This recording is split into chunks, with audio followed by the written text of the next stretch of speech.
एक व्यक्ती आपली रिक्षा घेऊन गावातील गल्ल्यांमध्ये कबाड खरेदी करण्यासाठी फिरत होता. फिरता फिरता तो एका मोठ्या घरासमोर पोहोचतो. तिथे त्याने आवाज दिल्यावर घरातून एक 8 वर्षांचा मुलगा बाहेर येतो. बाहेर येताच तो कबाड खरेदी करणाऱ्याला विचारतो की तुम्ही आमच्या आजोबांना तुमच्या सोबत घेऊन जाऊ शकता का? हे ऐकल्यावर कबाडवाला हसत म्हणतो, हो बाळा, जर तुम्हाला तुमचे आजोबा विकायचे असतील तर मी त्यांना खरेदी करून घेऊन जाईल. मात्र ही गोष्ट जेव्हा त्या मुलाच्या वडिलांच्या कानावर पडते तेव्हा ते पटकन बाहेर येतात आणि म्हणतात की सांगा पाहू, तुम्ही खरंच माझ्या वडिलांना विकत घेऊ शकता का? हे ऐकल्यावर कबाडवाला थोडासा चकित होतो आणि विचार करतो की अशी कशी मुलं आहेत जे स्वतःच्या वडिलांनाच विकायला तयार आहेत. काही वेळ विचार केल्यानंतर तो उत्तर देतो की हो भाऊ, जर तुम्ही तुमच्या वडिलांना विकायचं ठरवलंच असेल तर मी ते खरेदी करीन. मित्रांनो, हा कबाडवाला कोण होता जो त्या वडिलांना विकत घेण्यासाठी तयार झाला होता आणि त्या मुलांनी आपले वडील विकण्याचा निर्णय का घेतला? या संपूर्ण गोष्टींची सविस्तर माहिती जाणून घेण्यासाठी व्हिडिओला शेवटपर्यंत नक्की ऐका. पण मित्रांनो, पुढे जाण्यापूर्वी तुम्हा सर्वांना एक छोटीशी विनंती आहे की जर तुम्ही आमच्या चॅनलवर प्रथमच आला असाल तर चॅनलला सबस्क्राईब करा आणि व्हिडिओला देखील लाईक करा, ज्यामुळे आम्हाला प्रेरणा मिळेल. मित्रांनो, अशा अनेक रोचक गोष्टी तुम्हाला रोज ऐकवण्याचा माझा नेहमी प्रयत्न असतो. चला तर मग कथेला सुरू करूयात. एका गावात जयराम नावाचा एक व्यक्ती राहत होता. जयरामकडे भरपूर पारंपरिक जमीन होती आणि तो चांगले पैसेही कमावत होता. त्याचा विवाह झाला होता आणि तो आपल्या बायकोसह एका मोठ्या घरात राहत होता. जयराम हा नेहमीच दुसऱ्यांना मदत करणारा माणूस होता आणि मदतीवर त्याचा खूप विश्वास होता. हळूहळू वेळ गेला आणि त्याला 4 मुलं झाली. जयरामने त्यांची योग्य ती काळजी घेतली, त्यांना चांगलं शिक्षण दिलं आणि त्यांना लहानाचं मोठं केलं, या आशेने की पुढे जाऊन मुलं वृद्धापकाळात त्यांचा आधार बनतील. हळूहळू त्याची मुलं मोठी झाली आणि विवाह योग्य वयात पोहोचली. मग जयरामने एक एक करून आपल्या मुलांची लग्न लावून दिली. लग्नानंतर त्यांची मुलं आणि सुना त्याच घरात राहू लागल्या. आधी केवळ जयराम आणि त्याची बायको आणि मुलं एवढंच घरात परिवार राहत होतं, पण आता 4 मुलं आणि त्यांच्या बायका मिळून 12 जण झाले होते आणि घर मोठ्या कुटुंबाने भरले होते. घरात सर्वत्र आनंदाचे वातावरण होते आणि जयरामचे घर व्यवस्थितही चालत होते. जयराम जेव्हा घरात असायचा तेव्हा घरातील सर्व सदस्य शांतपणे राहायचे, म्हणजे जयरामचा घरात चांगलाच दरारा होता. मात्र काळ बदलत गेला आणि एके दिवशी त्याच्या बायकोने या जगाचा निरोप घेतला. बायकोच्या सोबतीशिवाय जयराम एकाकी झाला. आता तो पूर्णपणे आपल्या मुलांवर अवलंबून होता. तरी सुद्धा वेळ पुढे जात राहिला आणि जयरामचा संसार वेगळ्या वळणावर पोहोचला. जयरामचे वय वाढत होते. एके दिवशी तो विचार करत बसला की मी जिवंत असतानाच माझ्या मुलांच्या नावावर माझी सगळी संपत्ती करून टाकावी, अन्यथा माझ्या मृत्यूनंतर ते कोर्ट कचेऱ्यात वणवण फिरत राहतील. या विचाराने जयरामने एके दिवशी आपल्या सर्व मुलांना बोलावले. मुलांना बोलावून तो म्हणाला की बाळांनो, माझ्या नावावर असलेले सगळी शेत जमीन मी तुमच्या नावावर करून द्यायचं ठरवलं आहे. आतापर्यंत जयरामची मुलं त्यांची खूप चांगल्या प्रकारे काळजी घेत होती. जयरामची कोणतीही गरज पूर्ण करण्यात त्यांना कसलीच अडचण वाटत नव्हती. जेव्हा जयरामने आपली इच्छा सांगितली तेव्हा मुलांनीही त्यावर होकार दिला आणि म्हणाले की ठीक आहे बाबा, जर तुम्हाला असंच वाटत असेल तर तसंच करा. दुसऱ्या दिवशी जयराम आपल्या मुलांसह तहसील कार्यालयात गेला. तिथे त्याने आपली पारंपरिक जमिनीचे विभाजन केले आणि ती मुलांच्या नावावर करून दिली. आता शेत जमीन मुलांच्या नावावर झाली होती, पण घर आणि गावातील जमीन अजूनही जयरामच्या नावावर होती. हळूहळू वेळ पुढे जात होता आणि त्याच्या 4ही मुलांनी त्याची चांगली सेवा सुरूच ठेवली. ते त्याला व्यवस्थित जेवू घालायचे, काळजीपूर्वक आंघोळ घालायचे आणि घरात त्याची योग्य ती काळजी घ्यायचे. जर तो आजारी पडला तर त्याला डॉक्टरांकडे घेऊन उपचारही करून द्यायचे. पण मुलांच्या मनात एक विचार वारंवार येत होता की घर आणि गावातील जमिनी अजूनही वडिलांच्या नावावर आहेत आणि ती सुद्धा आपल्या नावावर करून घ्यावी. मात्र जयरामच्या व्यक्तिमत्वामुळे कोणालाही गोष्ट थेट त्याला सांगण्याची हिंमत होत नव्हती. कारण जयरामचा स्वभाव थोडा हटके आणि कणखर होता. कथेत पुढे काय होतं हे जाणून घेण्यासाठी पुढील भागासाठी तयार राहा. जयरामला कोणत्याही प्रकारच्या गोष्टी सहन करायला जास्त त्रास होत होता. पण म्हणतात ना, जेव्हा एखादी गोष्ट मनात रुजते तेव्हा ती कधी ना कधी समोर येतेच. असंच काहीसं जयरामच्या बाबतीत घडले. एके दिवशी जयराम हॉलमध्ये बसला होता. त्यावेळेस त्यांची मुलं खोलीत आपापसात बोलत होती. ते म्हणत होते की चांगलं होईल जर बाबा गावातील घराची जमीनही आमच्या नावावर करून देतील. नाही तर त्यांच्या मृत्यूनंतर आम्हाला इथे तिथे वणवण करावी लागेल. ही गोष्ट जयरामजी यांच्या कानांवर पडली. त्याने यावर विचार सुरू केला आणि मुलांना बाहेर बोलावलं. तो म्हणाला की बाळांनो, तुम्ही जे म्हणत होता ते अगदी बरोबर आहे. ही जमीनही मी तुमच्या नावावर करून देतो. माझे दिवस आता उतरणीला लागले आहेत आणि माझी नातवंडही आता मोठे होत आहेत. या जमिनीचा मला काही उपयोग नाही. आज नाही तर उद्या ती तुमच्याच नावावर जाणार आहे. म्हणून मी ती माझ्या हयातीतच तुमच्या नावावर करतो. हे ऐकून जयरामची सर्व मुलं आनंदी झाली आणि या गोष्टींसाठी लगेचच तयार झाली. दुसऱ्या दिवशी जयराम आपल्या मुलांसोबत तहसील कार्यालयात गेला. तिथे त्याने गावातील जमीन आणि घर मुलांच्या नावावर समान वाटपाने करून दिली. आता सगळीच जमीन मुलांच्या नावावर झाली होती. पण त्याचबरोबर जयरामच्या आयुष्यात अडचणी सुरू झाल्या. जमिनीचे अधिकार मुलांकडे गेल्यानंतर जयरामची कदर कमी झाली. घरात त्याला आधीप्रमाणे सन्मान दिला जात नव्हता. आता मुलांपैकी कोणीच त्याला घाबरतही नव्हतं. कारण आता त्यांच्या नावावर सगळी जमीन आली होती. पूर्वी जयरामच्या नाराज होण्याची भीती होती. कारण तो ती जमीन दुसऱ्या कोणाला तरी देईल अशी शक्यता होती. पण आता ती सगळी त्यांच्याच नावावर असल्यामुळे त्या भीतीनेही पूर्णपणे जागा सोडली होती. कथेत पुढे काय होतं हे जाणून घेण्यासाठी पुढील भाग वाचायला विसरू नका. जयरामच्या घरात त्यांची किंमत कमी होत चालली होती. त्यांच्या मुलांच्या बायका देखील त्याला सन्मान देत नव्हत्या. हळूहळू परिस्थिती इतकी वाईट झाली की जयरामला शिळे अन्न खावं लागले.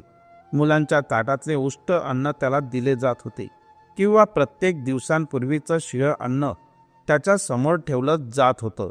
या सगळ्या गोष्टी पाहून जयरामच्या मनाला फार दुःख झालं होतं. पण आता तो मुलांना काहीही बोलू शकत नव्हता. कारण त्यांची मुलं मोठी झाली होती आणि जयराम फक्त त्या घरात दिवस ढकलत होता. कधी कधी तो आपल्या बायकोची आठवण काढून रडत होता आणि स्वतःशी बोलत होता, तू आधीच या जगातून निघून गेलीस, पण माझं आयुष्य अजून वाईट झालं आहे. हळूहळू आणखी काही काळ गेला. एके दिवशी त्यांचा मुलगा त्यांच्या शेजारून जात होता. तेव्हा जयराम म्हणाला की बाळा, माझ्या पायांना खूप त्रास होत आहे, थोडा पाय दाबून दे तर. त्यावर त्यांचा मुलगा म्हणाला की माझ्याकडे खूप कामं आहेत, तुझं हे एकच काम थोडंच उरलं आहे. ही गोष्ट जयरामच्या मनाला खूपच लागली. त्यांच्या डोळ्यातून अश्रू वाहू लागले. पण त्याचा मुलगा ते अश्रू पाहूनही कोणताही विचार न करता निघून गेला. काही दिवसांनंतर जयरामने आपल्या दुसऱ्या मुलाला बोलावलं आणि म्हणाला की बाळा, मला आंघोळ करून 8-10 दिवस झाले आहेत. माझ्या हातापायांची नीट कामं करायचीही थांबली आहेत. तू मला व्यवस्थित आंघोळ घालून दे. पण त्यांचा तो मुलगा देखील त्याला नकार देत म्हणाला की माझ्याकडे वेळ नाही. या सगळ्या गोष्टींमुळे जयराम खूपच दुःखी झाला. त्याच्या मनाची अवस्था अधिकच वाईट होत गेली. जयराम देवाला प्रार्थना करू लागला की हे देवा, माझा वेळ आता पूर्ण कर आणि मला लवकर तुझ्याकडे बोलावून घे. हळूहळू वेळ जात होता. त्याच दरम्यान जयरामची 4ही मुलं आणि त्यांच्या बायका एकत्र बसून बोलत होते की हा म्हातारा कधी मरेल, याने आपलं जीवन नुसतं त्रासदायक करून टाकलं आहे. हे ऐकून जयराम खूप दुःखी झाला होता. आता तो म्हाताराही झाला होता. त्याला वारंवार खोकला येत होता आणि त्याला अन्न देणे त्यांना कंटाळवाणे वाटू लागले होते. या सगळ्यांमुळे त्यांच्या मुलांना आणि सुनांना त्यांच्याबद्दल घृणा वाटू लागली होती. तो फक्त खाटेवर पडून राहत होता. घरातील कुठलेही मूल त्याच्या जवळ जाऊन त्याच्याशी बोलत नव्हते. जयराम कधी कधी बसून आपल्या नातवंडांना जवळ बोलवायचा प्रयत्न करत होता, पण त्यांच्या मुलांच्या बायका मुलांना थांबवत म्हणायच्या, आजोबा आजारी आहे, तुम्ही त्यांच्याजवळ गेला तर तुम्हालाही तो आजार लागेल. त्यामुळे नातवंड त्यांच्यापासून दूर राहू लागली आणि त्यांच्याबद्दल तिरस्कार करू लागली. हळूहळू आणखी काही काळ गेला. एके दिवशी त्यांच्या घराच्या दारात एक कबाड खरेदी करणारा आला. तो जोरजोरात ओरडत होता, कबाड, जुनी वस्तू विकायची आहे का? त्याचा आवाज ऐकून जयरामचा नातू पटकन घरातून बाहेर आला. बाहेर येऊन तो त्या कबाडवाल्याला म्हणाला, तुम्ही माझ्या आजोबांना तुमच्यासोबत घेऊन जाऊ शकता का? हे ऐकून कबाडवाला हसून म्हणाला की हो बाळा, जर तू तुझ्या आजोबांना विकू इच्छित असशील तर मी त्यांना माझ्यासोबत घेऊन जाई. कबाडवाला लहान मुलासोबत थट्टा मस्करी करत होता, पण ही गोष्ट जयरामच्या मोठ्या मुलाच्या कानावर पडताच तो चटकन बाहेर आला. पुढे काय घडतं जाणून घेण्यासाठी पुढील भाग नक्की ऐका. तो म्हणाला की खरंच तुम्ही माझ्या वडिलांना तुमच्यासोबत घेऊन जाल का? हे ऐकून कबाडवाला थोडासा आश्चर्यचकित झाला, पण काही वेळ विचार केल्यानंतर तो म्हणाला की खरंच तुम्ही तुमच्या वडिलांना विकू इच्छित आहात का? जयरामचा मुलगा म्हणाला की हो हो, आम्ही थट्टा करत नाही. हे ऐकून कबाडवाला म्हणाला की ठीक आहे, मी त्यांना माझ्यासोबत नेण्यास तयार आहे. यावर जयरामचा मुलगा त्याच्याशी मोलभाव करू लागतो. त्याने आपल्या वडिलांकडे इशारा करून कबाडवाल्याला दाखवले आणि म्हणाला की हे आहेत आमचे वडील, तुम्ही त्यांना किती पैशात घेऊन जाऊ शकता? कबाडवाला म्हणतो की वडील तुमचे आहे तर तुम्हीच त्यांची किंमत ठरवा. जी किंमत तुम्ही सांगाल ती मी मोजेन. यावर जयरामचा मुलगा म्हणतो की जर तुम्हाला आमचे वडील खरेदी करायचे असतील तर तुम्हाला 5,000 रुपये द्यावे लागतील. हे ऐकून कबाडवाला त्या किमतीवर वडील खरेदी करण्यास तयार होतो, पण एका दिवसाची मुदत मागतो. तो म्हणतो की मी तुम्हाला एका दिवसाचा वेळ देतो, तुम्ही व्यवस्थित विचार करा आणि मला कळवा. उद्या याच वेळेस मी इथे येईन आणि मग तुम्ही ठरवा की तुम्हाला तुमचे वडील विकायचे आहेत की नाही. असं सांगून कबाडवाला तिथून निघून जातो. जयरामचा मोठा मुलगा आपल्या सगळ्या भावांना आणि कुटुंबाला एकत्र बोलावतो आणि त्यांच्यासोबत या विषयावर चर्चा करू लागतो. तो म्हणतो की कबाडवाला म्हणतोय की तो वडिलांना खरेदी करायला तयार आहे, मला वाटतं त्याला विकणं चांगलं होईल. यावर त्याचे सर्व भाऊ आणि कुटुंबातील सदस्य सहमत होतात. सगळे एकमुखाने म्हणतात की होय, हेच योग्य राहील. म्हातारा तरी इथून निघून जाईल आणि वरून आपल्याला काही पैसेही मिळतील, असे जयरामच्या मुलांचे म्हणणे होते. दुसरा दिवस उजाडतो. त्या दिवशी कबाडवाला पुन्हा आपल्या रिक्षासह जयरामच्या घराजवळ येतो. घराच्या दारात उभा राहून तो विचारतो की तुम्ही निर्णय घेतला आहे का? तुम्हाला तुमचे वडील विकायचे आहेत का? यावर जयरामची मुलं कबाडवाल्याला सांगतात की होय, आम्ही आमच्या वडिलांना विकण्याचा निर्णय घेतला आहे, तू त्यांना नक्कीच घेऊन जाऊ शकतोस. कबाडवाला त्याच्यासोबत 5,000 रुपये घेऊन आलेला असतो. तो ते पैसे जयरामच्या मुलांच्या हातात देतो आणि म्हणतो की आजपासून ते माझे वडील आहे, आता त्यांच्यावर तुमचा कोणताही हक्क नाही. हे ऐकून जयरामचे मुलं त्या पैशांची मोजणी करतात आणि आनंदाने म्हणतात की हो हो, घेऊन जा या म्हाताऱ्याला, याचा इथे काहीही उपयोग उरलेला नाही. जयराम खाटेवर बसून हे सगळं पाहत असतो. हे सगळं पाहून आणि ऐकून त्याच्या डोळ्यातून अश्रू वाहू लागतात, तरीही तो काहीही बोलत नाही. त्यानंतर तो थरथरत खाटेवरून उठतो, आपले थोडेफार सामान घेतो आणि कबाडवाल्यासोबत जायला तयार होतो. जसा तो वृद्ध कबाडवाल्याजवळ जातो, कबाडवाला त्याला बाबा म्हणतो. असे म्हणत तो त्याला आपल्यासोबत रिक्षामध्ये बसवतो. जयराम त्या रिक्षामध्ये बसतो आणि कबाडवाला आपली रिक्षा घेऊन तिथून निघून जातो. आता कबाडवाला आपली रिक्षा घेऊन घरी पोहोचतो. पुढे काय होतं ही कथा जाणून घेण्यासाठी पुढील भाग ऐका. कबाडवाल्याचं नाव प्रदीप असतं. प्रदीप आपल्या घरी पोहोचतो आणि घराच्या दरवाजात जवळून आपल्या बायकोला आवाज देतो, मी बाबांना घेऊन आलो आहे. हे ऐकताच त्याची बायको आनंदाने घराबाहेर येते. ती बाहेर येताच सर्वप्रथम जयरामजींच्या पायांना स्पर्श करते. पाय धरल्यानंतर ती त्यांना आदराने रिक्षातून खाली उतरवते आणि घराच्या आत नेते. घरात जयरामजींसाठी एक मऊसूद बिछाना आधीच तयार करून ठेवलेला असतो. ती त्यांना त्या बिछाण्यावर बसवते. हे सगळं पाहून जयरामजी आश्चर्यचकित होतात. त्यांच्या मनात विचार येतो की हे सगळं काय चाललं आहे. प्रदीप जो कबाडवाला होता त्याने आधीच आपल्या बायकोला सांगून ठेवलेलं असतं की 4 मुलं आपल्या वडिलांना विकायला तयार आहेत आणि मी त्यांना विकत उद्यापर्यंत घेऊन येणार आहे. यानंतर प्रदीप आणि त्याची बायको मिळून चांगलं ताजं जेवण बनवतात. ते जेवण जयरामजींना वाढलं जातं. अनेक दिवसांनी जयरामजींना असं चविष्ट आणि ताजं अन्न मिळालं होतं. हे अन्न खाताना जयरामजींच्या डोळ्यातून अश्रू ओघळू लागतात. हे पाहून प्रदीप त्यांचे अश्रू पुसतो आणि म्हणतो की बाबा, आजपासून तुम्ही कोणतीही चिंता करू नका. माझे स्वतःचे वडील नाहीत, पण मी तुमची सेवा करू इच्छितो. आजपासून तुम्हीच माझे बाबा आहात आणि मी तुमचा मुलगा आहे. प्रदीपच्या या शब्दांनी जयरामजींच्या मनाला उभारी मिळते. त्यानंतर प्रदीप जयरामजींना नीट आंघोळ घालतो, स्वच्छ आणि चांगले कपडे घालतो आणि त्यांना प्रेमाने आणि आदराने आपल्या घरी ठेवतो. जयरामला घरामध्ये खूप चांगल्या प्रकारे ठेवलं जातं. आता जयराम हे पाहून खूपच हैराण होतो आणि विचार करतो की ज्या मुलांना मी एवढी संपत्ती दिली त्यांनी मला विकून टाकले आणि हा मुलगा ज्याने मला पैसे देऊन विकत घेतले तो मला एवढ्या चांगल्या प्रकारे ठेवतो. ज्या प्रकारे माझ्या सख्या मुलांनी सुद्धा कधी माझी काळजी घेतली नाही. काही दिवसांनी त्या गावात जिथे जयरामजी राहायचे तिथे एक मेळा भरतो. त्या मेळ्यासाठी प्रदीप जयरामजींना तयार करतो आणि म्हणतो की बाबा, आज आपण मेळा पाहायला जाऊया. त्यानंतर जयरामजी प्रदीप सोबत जायला तयार होतात. प्रदीप त्यांना आपल्या रिक्षामध्ये बसवतो आणि मेळ्याच्या आत फिरवतो. मेळ्यामध्ये फिरताना जयरामजी एका झुल्याकडे पाहू लागतात. जसे प्रदीप पाहतो की जयरामजी झुल्याकडे पाहत आहेत, तो त्यांना विचारतो की बाबा, तुम्हाला झुलायचंय का तिथे?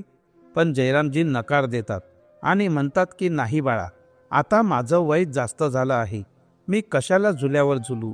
पण प्रदीप त्यांच्या भावना ओळखतो आणि म्हणतो की बाबा चला, जर तुम्ही झुलाल तर मीही तुमच्यासोबत झुलेन.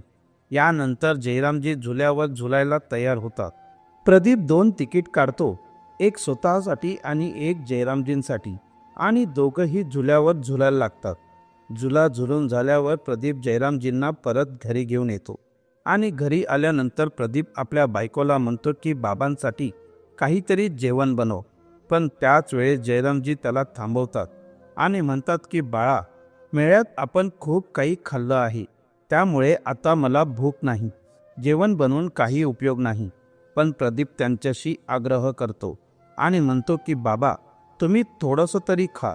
जर तुम्ही काही खाल्लं नाही तर आम्हाला समाधान मिळणार नाही. यानंतर प्रदीप आपल्या बायकोला जेवण बनवायला सांगतो आणि स्वतःच्या हातांनी थोडं थोडं करून जयरामजींना खाऊ घालतो. हे पाहून जयरामजींच्या डोळ्यातून अश्रू येतात. यावेळेस ते स्वतःला थांबवू शकत नाही आणि विचार करण्यास प्रवृत्त होतात की अखेरीस प्रदीपने माझ्यात असं काय पाहिलं की तो माझी इतकी सेवा करत आहे. त्यामुळे तो प्रदीपला विचारतात की बाळा, जर तुला वाईट वाटणार नसेल तर मी तुला काही विचारू शकतो का? हे ऐकून प्रदीप म्हणतो की बाबा, तुम्ही काहीही विचारू शकता, शेवटी मी तुमचा मुलगाच आहे. त्यावर जयरामजी विचारतात की बाळा, मी तर तुला काहीही दिलं नाही, माझ्याकडे संपत्ती असं काहीही नाही, तरीही तू मला इथे तुझ्यासोबत का आणलंस? हे ऐकून प्रदीपच्या डोळ्यातून अश्रू येतात आणि तो फुटफुटून रडू लागतो. जयरामजी प्रदीपला अश्रू पुसायला सांगतात आणि म्हणतात की बाळा, जर माझ्याकडून काही चूक झाली असेल तर मला माफ कर. मी काही चुकीचं विचारलं असेल तर त्यासाठी मी क्षमस्व आहे. पण त्यावेळेस प्रदीप जयरामजींना सांगू लागतो की बाबा, यात तुमची काहीही चूक नाही. तुमचं हे ऐकून मला माझे जुने दिवस आठवले. 10 वर्षांपूर्वी माझे वडील होते आणि त्यावेळेस मी खूपच दारू पीत होतो. दारू पिऊन इकडे तिकडे भटकत राहायचो. माझ्या वडिलांचा मी एकुलता एक मुलगा होतो. मला अशा अवस्थेत पाहून माझे वडील खूपच चिंतेत राहायचे. त्यांच्या या चिंतेमुळे एके दिवशी त्यांना हार्ट अटॅक आला आणि त्या हार्ट अटॅकमुळे ते या जगातून निघून गेले. जेव्हा मला कळलं की माझ्या वडिलांना हार्ट अटॅक आला आहे तेही माझ्यामुळे, कारण मी खूप दारू पिऊन भटकत होतो, तेव्हा मी ठरवलं की आता मी दारू पिणं पूर्णपणे सोडून देईन. पण तरीही ही गोष्ट मला सतत अस्वस्थ करत राहिली की माझ्या वडिलांचा मृत्यू फक्त माझ्यामुळेच झाला आहे. जर मी दारू पिणं वेळेवरच सोडलं असतं आणि त्यांच्यासोबत चांगला वेळ घालवला असता तर आज ते जिवंत असते. पण जेव्हा तुमच्या मुलाने मला सांगितलं की तो तुम्हाला विकायचा विचार करत आहे, तेव्हा मी लगेच ठरवलं की मी तुम्हाला घेऊन येईन. मला तुमच्या रूपात वडिलांचं प्रेम मिळेल आणि तुमच्या मुलांना त्यांच्या जबाबदारीतून सुटका मिळेल. म्हणूनच मी तुम्हाला इथे आणलं आणि तुमची सेवा करत आहे. हे ऐकून जयरामजी खूपच भावूक होतात आणि एकदमच प्रदीपला आपल्या मिठीत घेतात. काही दिवसांनी जयरामजींच्या 4 मुलांकडे एक व्यक्ती येतो. तो त्यांना सांगतो की तुमच्या वडिलांची 2 एकर जमीन आहे आणि त्या 2 एकर जमिनीवर कोणीतरी एक मोठी फॅक्टरी उभारू इच्छित आहे. त्यामुळे त्या जमिनीला खूप चांगली किंमत मिळेल. तुमच्या वडिलांची ती जमीन जर तुम्ही ही जमीन आम्हाला विकली तर तुम्हाला खूप पैसे मिळतील. हे ऐकून जयरामजींची 4ही मुलं आश्चर्यचकित होतात, कारण त्यांच्या वडिलांनी कधीही त्यांच्यासोबत या जमिनीचा उल्लेख केला नव्हता. ही जमीन नेमकी कुठे आहे हे जाणून घेण्यासाठी ते कुतूहलाने त्या व्यक्तीला विचारतात. त्यानंतर तो व्यक्ती त्यांना कागदपत्र दाखवतो. कागदपत्र पाहून त्यांना समजतं की जयरामजींनी खरंच कुठेतरी 2 एकर जमीन खरेदी केली आहे. हे समजल्यानंतर ते ठरवतात की आता आपण आपल्या वडिलांना शोधू आणि त्यांच्या नावावर असलेली ही जमीन आपल्या नावावर करून घेऊ. असे ठरवून ते जयरामजींच्या शोधासाठी इकडे तिकडे फिरू लागतात. अखेर त्यांना एक व्यक्ती सांगतो की जयरामजी सध्या त्या कबाड व्यवसाय करणाऱ्या प्रदीप नावाच्या व्यक्तीसोबत राहतात, ज्याने त्यांना विकत घेतलं आहे. हे कळताच सगळं कुटुंब एका गाडीत बसून प्रदीपच्या घरी पोहोचतात. तिथे पोहोचल्यानंतर ते मोठ्याने आवाज देत जयरामजींना हाक मारतात. त्यावेळेस प्रदीप घराच्या आतच असतो. हाक ऐकून तो पटकन बाहेर येतो आणि पाहतो की जयरामजींची मुलं आली आहेत. प्रदीप त्यांना मोठ्या आदराने आत नेतो आणि जयरामजींजवळ बसवतो. जयरामजी मुलांकडे पाहून विचारतात की बोला बाळांनो, तुम्ही इथे का आला आहात? आता अजून काय उरलं आहे ज्यासाठी तुम्ही माझ्याकडे आला आहात? तेव्हा त्यांचा मोठा मुलगा सांगतो की बाबा, आम्हाला कळलं आहे की तुमच्या नावावर 2 एकर जमीन आहे जी कोणी खरेदी करू इच्छित आहे आणि त्यासाठी खूप चांगले पैसे देत आहे. हे ऐकून जयरामजी देखील थोडेसे आश्चर्यचकित होतात, कारण या जमिनीबद्दल जयरामजी बऱ्याच वर्षांपूर्वी विसरले होते. ही जमीन त्यांना त्यांच्या बायकोच्या वडिलांनी हुंड्यात दिली होती आणि त्यांच्या नावावर करून दिली होती. पण जयरामजींनी त्यावेळेस ही जमीन घेण्यास नकार दिला होता आणि म्हटलं होतं की ही जमीन तुम्हीच ठेवा आणि तुम्हीच तिच्यावर शेती करा. मी ही जमीन अजिबात घेऊ शकत नाही. आता जयरामजींना आठवतं की हो, 2 एकर जमीन आहे. तेव्हा ते आपल्या मुलांना सांगतात की होय, तीच जमीन आहे आणि ती मला हुंड्यात मिळाली होती. यानंतर मुलं म्हणतात की त्या जमिनीला चांगला भाव मिळत आहे, म्हणून तुम्ही ती जमीन आमच्या नावावर करून द्या. हे ऐकताच जयरामजी एकदम संतापतात आणि त्यांना सुनावू लागतात, मी तुम्हाला इतकी सगळी जमीन आधीच दिली आहे आणि तरीसुद्धा तुम्ही त्या छोट्या जमिनीच्या मागे लागलेले आहात. आता मी तुम्हाला फुटकी कवडीही देणार नाही. मी तुम्हाला एवढ्या लाडाने मोठं केलं, हीच वेळ पाहण्यासाठी का? ज्या वडिलांनी तुम्हाला सगळं दिलं त्यांना तुम्ही दुसऱ्याला विकून टाकलं. तुमच्या या वागण्याची अक्कल तुम्हाला तेव्हा येईल जेव्हा तुमची मुलं तुमच्याशी असंच वागतील. हे बोलून जयरामजी प्रदीपला हाक मारतात आणि म्हणतात की बाळा, या लोकांना घराच्या बाहेर हाकलून दे. मला यांचा चेहरा देखील पाहायचा नाही.